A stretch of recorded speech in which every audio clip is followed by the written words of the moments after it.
Francisco d'Anconia's speech on money from Atlas Shrugged by Ayn Rand, 1957. So you think that money is the root of all evil, said Francisco d'Anconia. Have you ever asked what is the root of money? Money is a tool of exchange, which can't exist unless there are goods produced and men able to produce them.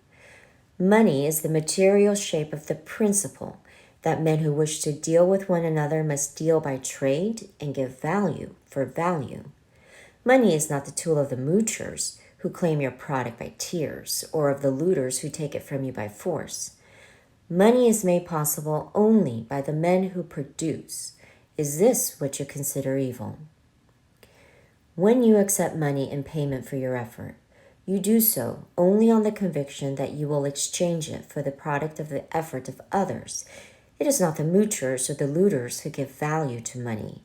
Not an ocean of tears, not all the guns in the world can transform those pieces of paper in your wallet into the bread you will need to survive tomorrow.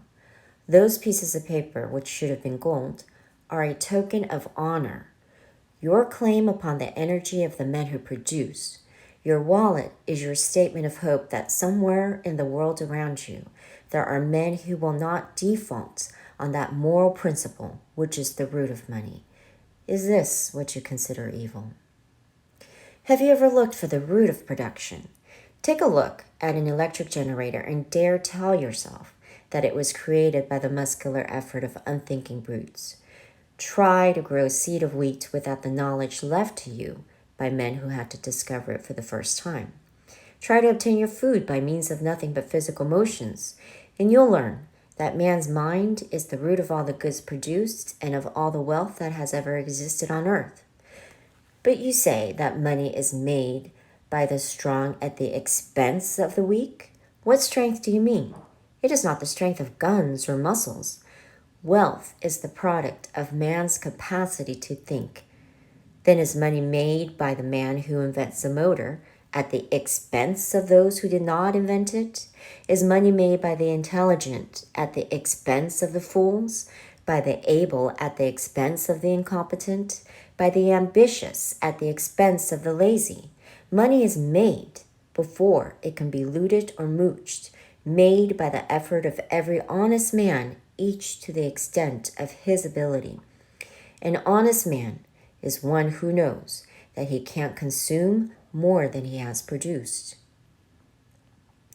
To trade by means of money is the code of the men of goodwill. Money rests on the axiom that every man is the owner of his mind and his effort. Money allows no power to prescribe the value of your effort except the voluntary choice of the man who is willing to trade you his effort in return. Money permits you to obtain for your goods and your labor that which they are worth to the men who buy them, but no more.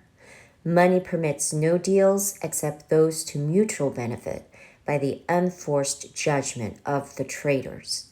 Money demands of you the recognition that men must work for their own benefit, not for their own injury, for their gain, not their loss. The recognition that they are not beasts of burden born to carry the weight of your misery, that you must offer them values, not wounds, that the common bond among men is not the exchange of suffering, but the exchange of goods. Money demands that you sell, not your weakness to men's stupidity, but your talent to their reason. It demands that you buy not the shoddiest they offer, but the best that your money can find. And when men live by trade, with reason, not force, as their final arbiter, it is the best product that wins, the best performance, the man of best judgment and highest ability, and the degree of a man's productiveness is the degree of his reward. This is the code of existence whose tool and symbol is money. Is this what you consider evil? But money is only a tool. It will take you wherever you wish, but it will not replace you as the driver. It will give you the means for the satisfaction of your desires, but it will not provide you with desires.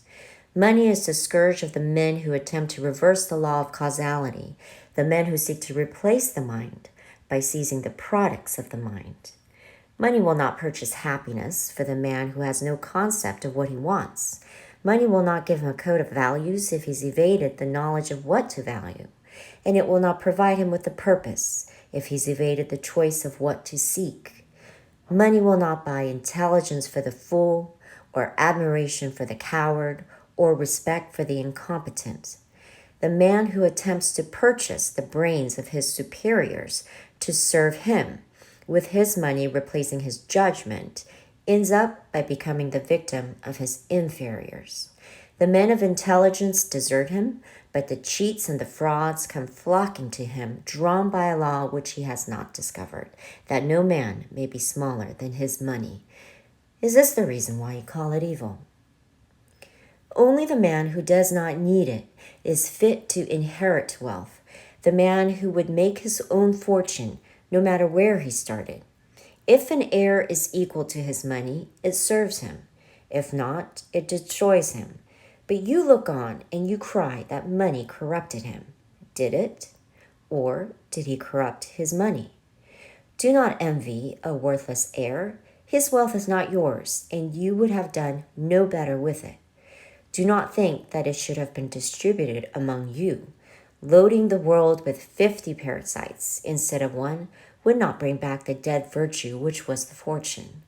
Money is a living power that dies without its root. Money will not serve the mind that cannot match it. Is this the reason why you call it evil? Money is your means of survival. The verdict you pronounce upon the source of your livelihood is the verdict you pronounce upon your life. If the source is corrupt, you have damned your own existence. Did you get your money by fraud? By pandering to men's vices or men's stupidity? By catering to fools in the hope of getting more than your ability deserves? By lowering your standards? By doing work you despise for purchasers you scorn?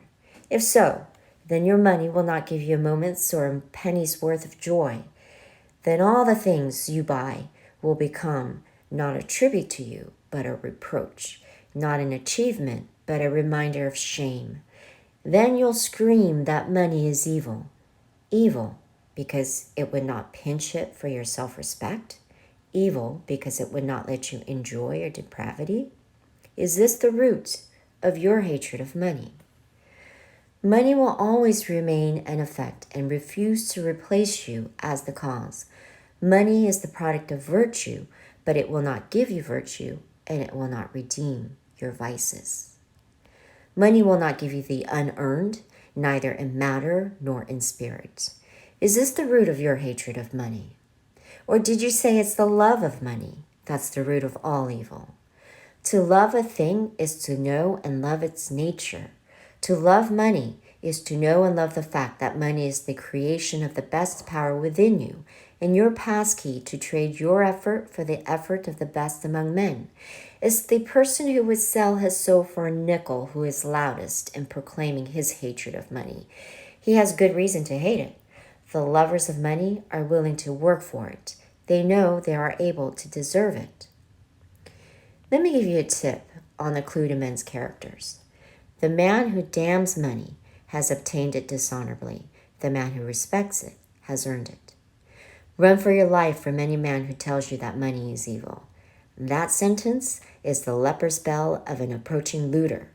So long as men live together on earth and need means to deal with one another, their only substitute, if they abandon money, is the muzzle of a gun. But money demands of you the highest virtues if you wish to make it or to keep it. Men who have no courage, pride, or self-esteem, men who have no moral sense of their right to their money and are not willing to defend it as they defend their life, men who apologize for being rich, will not remain rich for long. They are the natural bait for the swarms of looters that stay under rocks for centuries but come crawling out at the first smell of a man who begs to be forgiven for the guilt of owning wealth. They will hasten to relieve him of the guilt and of his life as he deserves. Then you will see the rise of the men of the double standard, the men who live by force yet count on those who live by trade to create the value of their looted money, the men who are the hitchhikers of virtue. In a moral society, these are the criminals, and the statutes are written to protect you against them. But when a society establishes criminals by right and looters by law, men who use force to seize the wealth of disarmed victims, then money becomes its creator's avenger. Such looters believe it safe to rob defenseless money once they've passed the law to disarm them. But their loot becomes the magnet for other looters who get it from them as they got it. Then the race goes, not to the ablest of production, but to those most ruthless at brutality. When force is the standard, the murderer wins over the pickpocket, and then that society vanishes in a spread of ruins and slaughter. Do you wish to know whether that day is coming? Watch money. Money is the barometer of a society's virtue.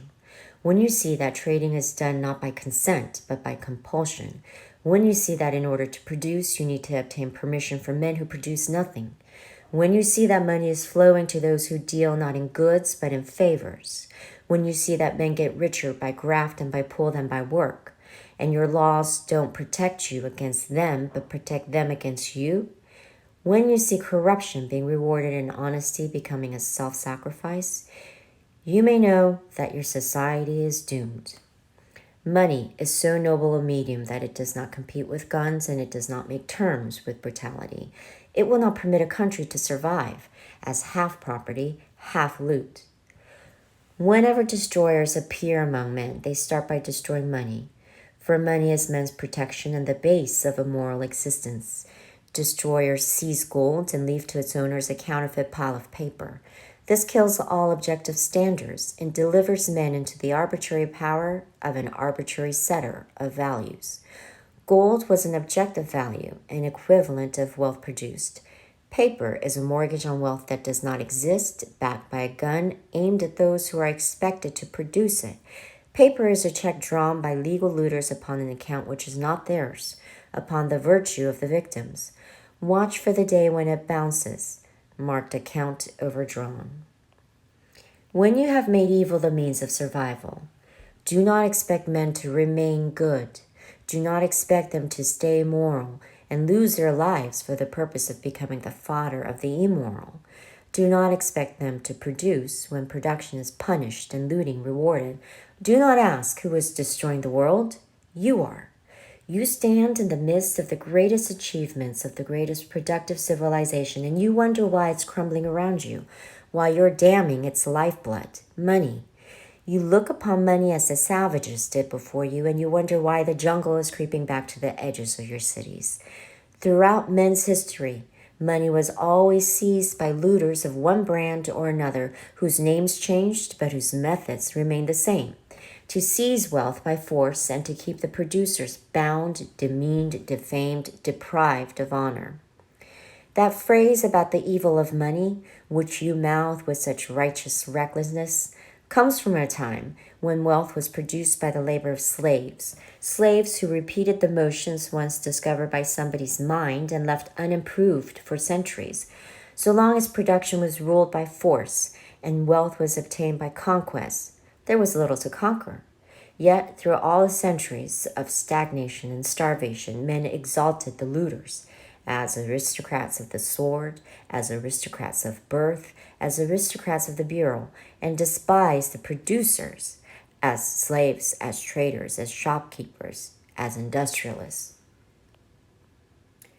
To the glory of mankind, there was for the first and only time in history a country of money, and I have no higher, more reverent tribute to pay to America, for this means a country of reason, justice, freedom, production, achievement. For the first time, man's mind and money were set free, and there were no fortunes by conquest, only fortunes by work. And instead of swordsmen and slaves, there appeared the real maker of wealth, the greatest worker, the highest type of human being, the self-made man, the American industrialist. If you ask me to name the proudest distinction of Americans, I would choose, because it contains all the others, the fact that they were the people who created the phrase, to make money. No other language or nation had ever used those words before. Men had always thought of wealth as a static quantity, to be seized, begged, inherited, shared, looted, or obtained as a favor. Americans were the first to understand that wealth has to be created. The words "to make money" hold the essence of human morality. Yet, these were the words for which Americans were denounced by the rotted cultures of the looters' continents. Now, the looters' credo has brought you to regard your proudest achievements as a hallmark of shame, your prosperity as guilt, your greatest men, the industrialists, as blackguards, and your magnificent factories as the product and property of muscular labor, the labor of whip-driven slaves like the pyramids of Egypt. The rotter who simpers that he sees no difference between the power of the dollar and the power of the whip ought to learn the difference on his own hide, as I think he will. Until and unless you discover that money is the root of all good, you ask for your own destruction. When money ceases to be the tool by which men deal with one another, then men become the tools of men. Blood, whips, and guns, or dollars. Take your choice. There is no other. And your time is running out.